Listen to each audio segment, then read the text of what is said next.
বিজয় করতে হবে। ওমরে ফারুক বললেন না, হয়নি। আরেকজন বললেন বিজয় হওয়ার পর আমাদের বেশি বেশি আল্লাহর বরত্বের ঘোষণা দিতে হবে, এটা উদ্দেশ্য। ওমরে ফারুক বললেন না, হয় নাই। যারা জিজ্ঞেস করেন কেউ পারে না। সব শেষে বিশ্বনবী ছোট্ট আব্দুল্লাহরে বলেন, আব্দুল্লাহ ইদা জা নাসরুল্লাহি ওয়াল ফাত, এর দ্বারা উদ্দেশ্য কি বলো তো?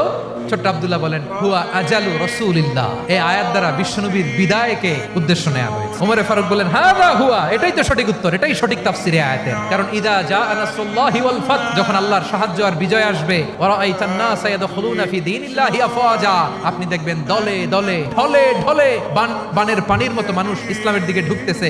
ইসলামের বিজয় হয়েছে। তো ইসলামের বিজয়ের মিশন নিয়ে নবী আসছে, বিজয়ী যখন হয়ে গেছে এখন তো নবীর বিদায় হবে। জোরে বলেন ঠিক কিনা? কোন সাহাবী এই সূক্ষ্ম কথাটা ধরতে পারে নাই, ওই আব্দুল্লাহ ছাড়া। এরপর থেকে কোন ক্যাবিনেট মিটিং এ আর কোন সাহাবারা কোনো প্রশ্ন করে নাই। আওয়াজ করে পড়েন সুবহানাল্লাহ। বিশ্বনবী আব্দুল্লাহ ইবনে আব্বাসকে দ্য এডুকেটর অফ দ্য উম্মাহ, উম্মার শিক্ষাবিদ হিসেবে গ্রহণ করেছেন। আওয়াজ করে পড়তে হবে আল্লাহু আকবার।